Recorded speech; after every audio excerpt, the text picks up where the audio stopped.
करें next 50 questions की। The program suite SYBL is used for molecular modelling.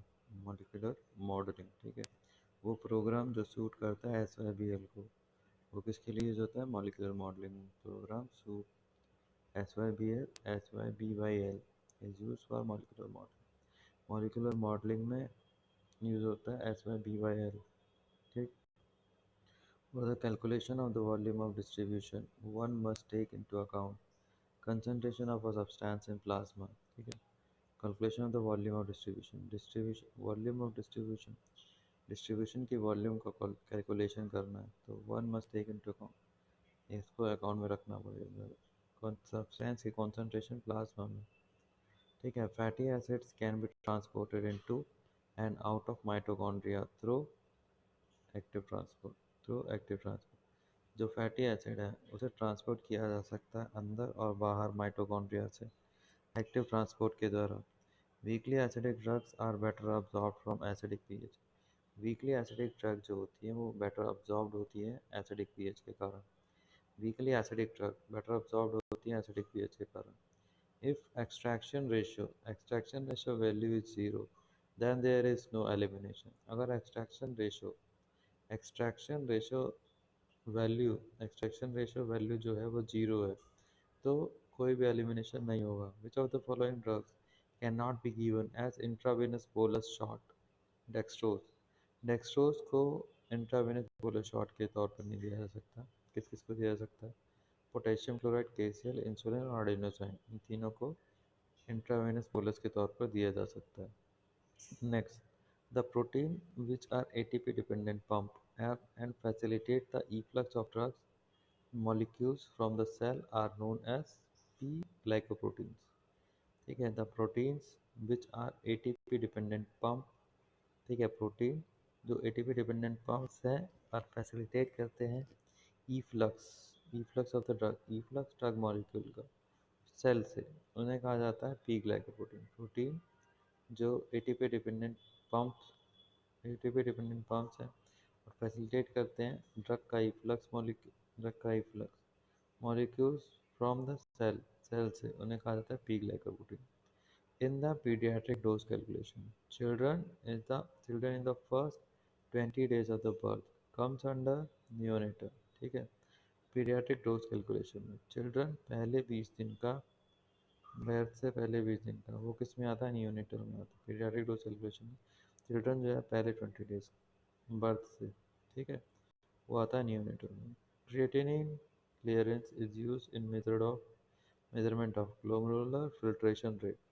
ठीक है, क्रिएटिनिन क्रिएटिनिन का क्लियरेंस उसे यूज किया जाता है ग्लोमेरुलर फिल्ट्रेशन रेट का मेजरमेंट को मेजर करने के लिए। विच of the following is the correct definition of bioavailability? Bioavailability की करेक्ट डेफिनेशन क्या है? Bioavailability is used to describe the fraction of the dose of the drug administered that is present within the body and facilitates the desired physiological effect। ठीक है, following is the correct definition of bioavailability। Bioavailability की correct definition क्या है? Bioavailability use किया जाता है describe करने के लिए वो ड्रग की डोज फ्रैक्शन जो एडमिनिस्टर की गई और जो कि प्रेजेंट है बॉडी में और फैसिलिटेट करता है डिजायर्ड फिजियोलॉजिकल इफेक्ट। ठीक है, ड्रग की डोज फ्रैक्शन, ठीक है, जो आपने लिया बट लेने के अलावा जो निकल गया वो तो अलग है, जो बच गया बॉडी में और उसने फिजियोलॉजिकल इफेक्ट दिखाया, इसको कहते हैं बायो अवेलेबिलिटी। ठीक। A drug with narrow therapeutic window has a low safety margin, इसका लो सेफ्टी मार्जिन होता है। एक ड्रग है जिसका नैरो थेरेपेटिक विंडो है, एक ड्रग है जिसका नैरो थेरेपेटिक विंडो है, तो उसके लो सेफ्टी मार्जिन होंगे। Bioavailability of a drug is fractional extent to which a dose of the drug reaches its site of action. ठीक है, बायो अवेलेबिलिटी ड्रग ये क्या होता है? वो फ्रैक्शनल का एक्सटेंट होता है, फ्रैक्शनल एक्सटेंट होता है जहाँ तक जो ड्रग की डोज है वो उसके एक्शन की साइट पर पहुँचती है। ठीक है, the time required for the plasma concentration of the drug to decline to half of its existing value is known as half life। जो टाइम चाहिए होता है ड्रग की प्लाज्मा कॉन्सेंट्रेशन के लिए कि वो डिक्लाइन हो उसके हाफ तक, एग्जिस्टिंग वैल्यू के, तो उसको कहते हैं हाफ लाइफ। ठीक है। A prodrug is an inactive drug that is transformed in the body to an active metabolite। ठीक है। प्रोड्रग क्या होता है? प्रोड्रग एक इनएक्टिव ड्रग होती है जो कि ट्रांसफॉर्म होती है बॉडी में उसके एक्टिव मेटाबोलाइट्स में। विच of the following drug is absorbed by the stomach? Aspirin. इसमें से कौन सी ड्रग जो है इसमें से कौन सी ड्रग जो है वो अब्जॉर्ब होती है स्टमक में? एस्पिरिन। ठीक है। एस्पिरिन जो है वो अब्जॉर्ब होती है स्टमक में। बाकी एपिनेफ्रिन, मेटाप्रोलोल और क्विनिन ये अब्जॉर्ब नहीं होती ड्रग में। ठीक है। एस्पिरिन जो है वो अब्जॉर्ब होती है स्टमक में। बाकी एफेड्रिन, एपिनेफ्रिन, मेटाप्रोलोल और क्विनिन ये स्टमक में अब्जॉर्ब नहीं होती। कौन सी अब्जॉर्ब होती है स्टमक में? एस्पिरिन। ठीक है। Next, what is the amount of blood in a normal young healthy adult mail with about 70 kgs? 5 litre. ठीक है। Normal young healthy adult mail है 70 किलो का, उसमें जो टोटल ब्लड होगा नॉर्मल ब्लड 5 लीटर होगा। ठीक। Next, which among the following is a phase second reaction of drug metabolism? Conjugation। ठीक है। Which among the following is a phase second reaction of drug metabolism? Conjugation। जो following phase जो phase second का reaction drug metabolism, phase second reaction of drug metabolism, conjugation। In order to produce characteristic pharmacological action, a drug must always achieve adequate concentration at the site of action study। ठीक है। In order to produce characteristic pharmacological action, a drug must always achieve adequate concentration at the site of action study। ठीक है। In order to produce characteristic pharmacological action, a drug must always, अगर आपको produce करना है characteristic pharmacological action, तो drug को हमेशा achieve करना चाहिए adequate concentration at the site of action study, जहाँ पे एक्शन उसे करना है उसकी study. Which among the following is a prodrug? Acyclovir. Acyclovir जो है वो एक तरीके की प्रोड्रग है। Identify the drug which is inactive as such but metabolically converted into active drug. Azathioprine. ठीक है। Identify the drug which is inactive.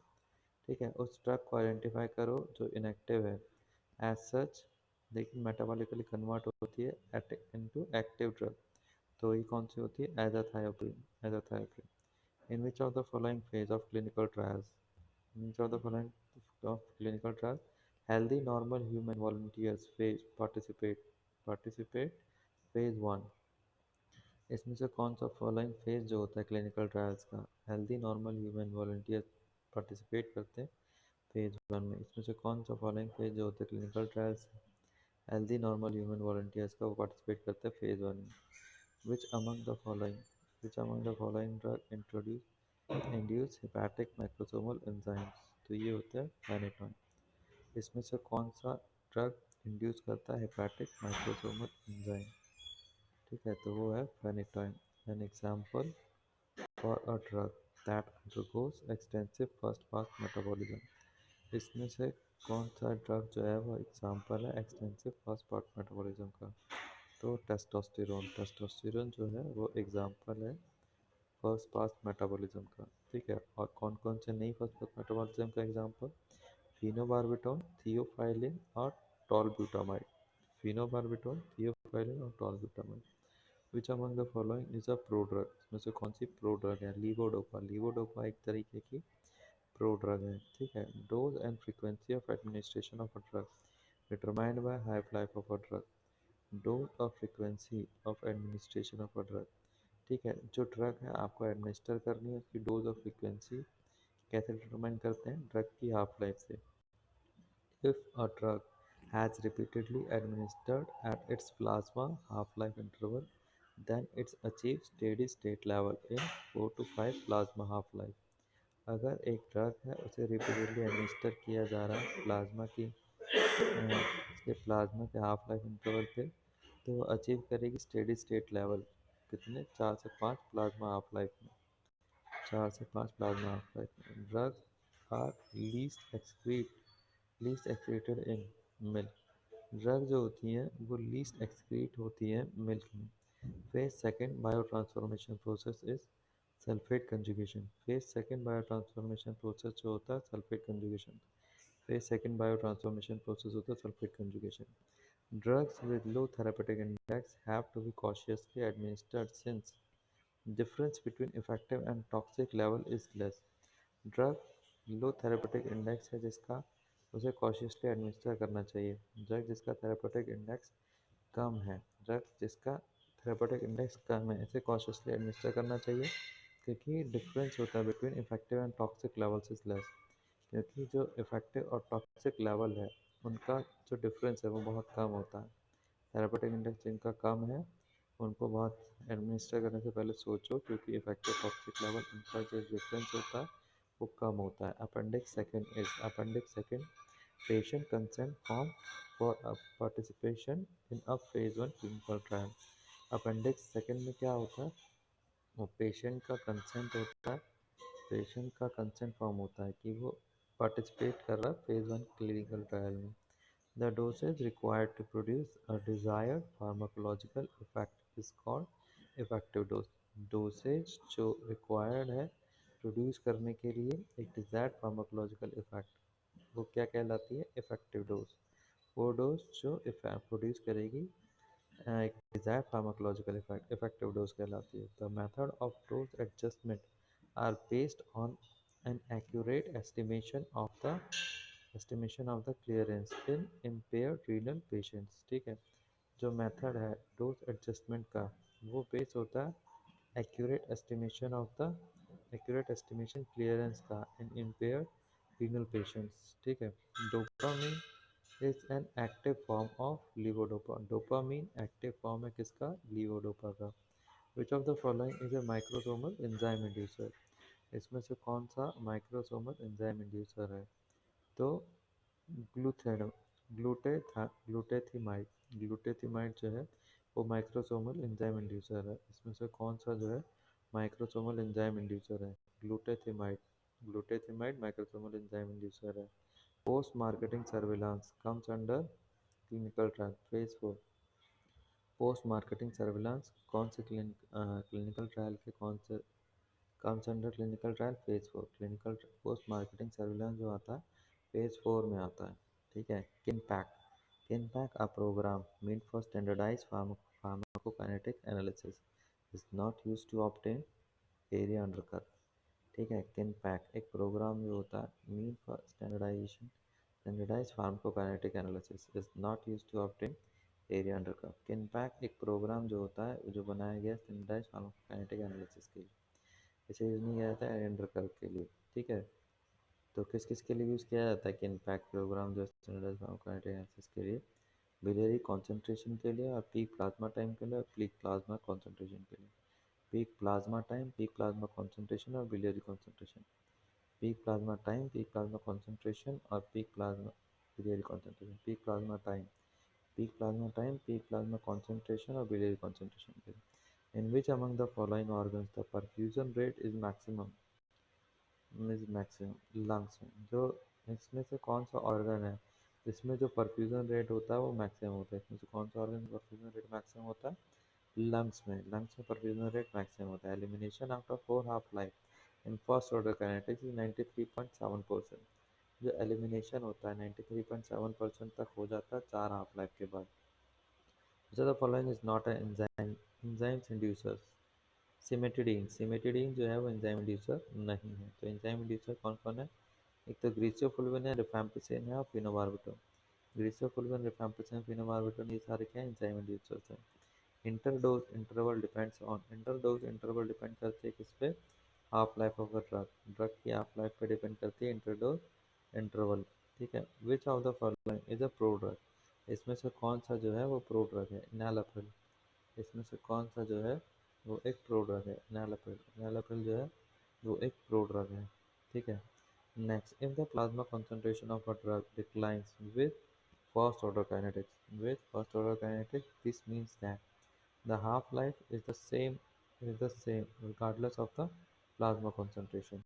If the plasma concentration of a drug decline अगर जो प्लाज्मा concentration है drug की वो decline कर रही है फर्स्ट ऑर्डर काइनेटिक्स के साथ तो इसका मतलब है जो half life is the same regardless of the plasma concentration.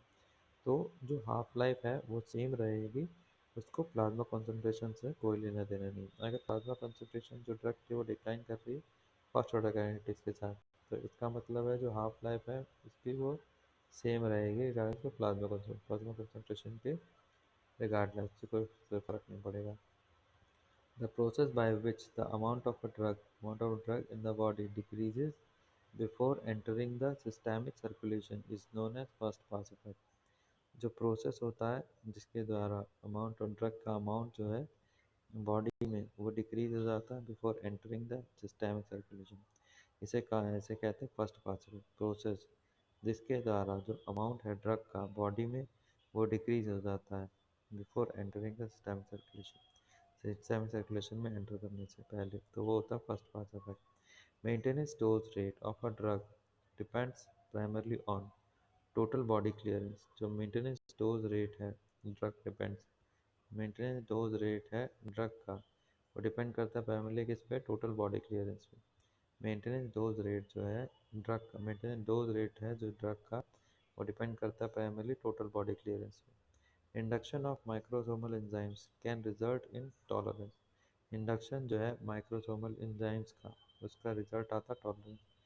Induction जो होता है माइक्रोसोमल एंजाइम का उसका रिजल्ट आता है tolerance. Drugs having very low therapeutic range is lithium. Drugs जिसकी बहुत ही लो थेरेपेटिक रेंज है वो होती है lithium. Which of the following is not N oxidative type of drug metabolism. इसमें से किसका ऑक्सीडेटिव टाइप का ड्रग मेटाबॉलिज्म नहीं है? ग्लूकोरोनिडेशन ग्लूकोरोनिडेशन जैसे कौन सा जिसका ऑक्सीडेटिव टाइप का ड्रग मेटाबॉलिज्म नहीं, ग्लूकोरोनिडेशन। तो किस किस का ऑक्सीडेशन टाइप का ड्रग मेटाबॉलिज्म है? डीएमिनेशन का, एन ऑक्सीडेशन का और एन डी अल्काइलेशन का। ठीक है, तो डीएमिनेशन का, एन ऑक्सीडेशन का, डीएमिनेशन का, एन ऑक्सीडेशन का और एन डी अल्काइलेशन का। डीएमिनेशन, एन ऑक्सीडेशन और एन डी अल्काइलेशन इसका जो होता है ऑक्सीडेशन टाइप का ड्रग मेटाबॉलिज्म होता है। ED is use for determining potency. ED को यूज किया जाता है पोटेंसी को डिटरमाइन करने के लिए। ईडी 50 को डिटरमाइन यूज किया जाता है पोटेंसी को डिटरमाइन करने के लिए। The following drug have the least oral bioavailability? D to D tubocurarine D tubocurarine D tubocurarine. ठीक है, इसमें से कौन सी ड्रग है जिसका लीस्ट ओरल बायोअवेलेबिलिटी है? तो डी ट्यूबोक्यूरेरिन इसका लीस्ट ओरल बायोअवेलेबिलिटी है। विच of the following is an enzyme inhibitor? इसमें से कौन सा एक जो है वो एंजाइम इनहिबिटर है? तो कीटोकोनाजोल। इसमें से कौन सा एक जो है वो एंजाइम इनहिबिटर? कीटोकोनाजोल। कीटोकोनाजोल जो है वो एंजाइम इनहिबिटर है। विच of the following avoids first pass effect of the drug? तो इंट्रावेनस इंजेक्शन, आईवी इंजेक्शन होते हैं वो फर्स्ट पास इफेक्ट को अवॉइड कर जाते हैं, अवॉइड कर जाते हैं। विच of the following shows high first pass metabolism? इसमें से कौन सा जो है उसका हाई फर्स्ट पास मेटाबॉलिज्म? तो प्रोपेनोलोल जो है उसका फर्स्ट पास मेटाबॉलिज्म हाई होता है। What is the important characteristics of the intramuscular route of drug administration? इसमें से क्या इंपॉर्टेंट कैरेक्टरिस्टिक्स है IM route of drug administration का? Only solutions can be injected, खाली सॉल्यूशंस को इंजेक्ट किया जा सकता है। What is the important characteristics of the intramuscular route of drug administration? IM अगर ड्रग इंजेक्शन दे रहे हैं तो खाली सॉल्यूशंस को इंजेक्ट कर सकते हैं, ये इंपॉर्टेंट कैरेक्टरिस्टिक्स है। Elimination rate constant K elimination rate constant K elimination rate constant K elim is defined of the following parameter? Half life. ठीक है, एलिमिनेशन रेट कांस्टेंट डिफाइन करता है हाफ लाइफ को। एलिमिनेशन रेट कांस्टेंट डिफाइन करता है half life को। Volume of distribution is highest with chloroquine. Distribution का जो वॉल्यूम होता है वो हाईएस्ट होता है क्लोरोक्वीन में। Next, false statement regarding first order kinetic of drug. Constant amount eliminated in unit time. Constant amount eliminate होता है यूनिट टाइम में। ठीक है, तो फॉल्स स्टेटमेंट तो ये हो गई। तो इसमें ट्रू स्टेटमेंट कौन कौन सी है फर्स्ट ऑर्डर काइनेटिक्स की? तो rate of elimination directly proportional drug concentration. Rate of elimination directly proportional होता है ड्रग कॉन्सेंट्रेशन के। सी एल बराबर सी एल कॉन्स्टेंट होता है, constant amount eliminated unit time. एक यूनिट टाइम में कांस्टेंट अमाउंट एलिमिनेट होगा। Loading dose of a drug is govern by, जो लोडिंग डोज है ड्रग की वो किससे गवर्न होगी? खाली फर्स्ट से। फर्स्ट क्या? वॉल्यूम डिस्ट्रीब्यूशन से। वॉल्यूम डिस्ट्रीब्यूशन से, ठीक है। तो लोडिंग डोज किससे गवर्न होगी? वॉल्यूम ऑफ डिस्ट्रीब्यूशन से, वी से। What does pharmacokinetics include? Pharmacokinetics में क्या क्या इंक्लूड होता है? सब्सटेंस का एक्सक्रीशन, सब्सटेंस का एक्सक्रीशन फार्माकोकाइनेटिक्स में इंक्लूड होता है। A partial agonist has, partial agonist क्या होता है? High affinity but low intrinsic activity. Partial agonist में क्या होता है? हाई एफिनिटी होती है लेकिन लो इंट्रिंसिक एक्टिविटी होती है। पार्शियल एगोनिस्ट में क्या होता है? हाई एफिनिटी होती है लेकिन लो इंट्रिंसिक एक्टिविटी होती है। Which organ is responsible for metabolism in the first pass effect? Liver responsible होता है, लीवर जो होता है वो रिस्पॉन्सिबल होता है फर्स्ट पास इफेक्ट मेटाबॉलिज्म में। विच organ is responsible for metabolism in the first pass effect? तो मेटाबॉलिज्म कर रहे फर्स्ट पास इफेक्ट में, तो उसके लिए लीवर रिस्पॉन्सिबल होता है। Thank you.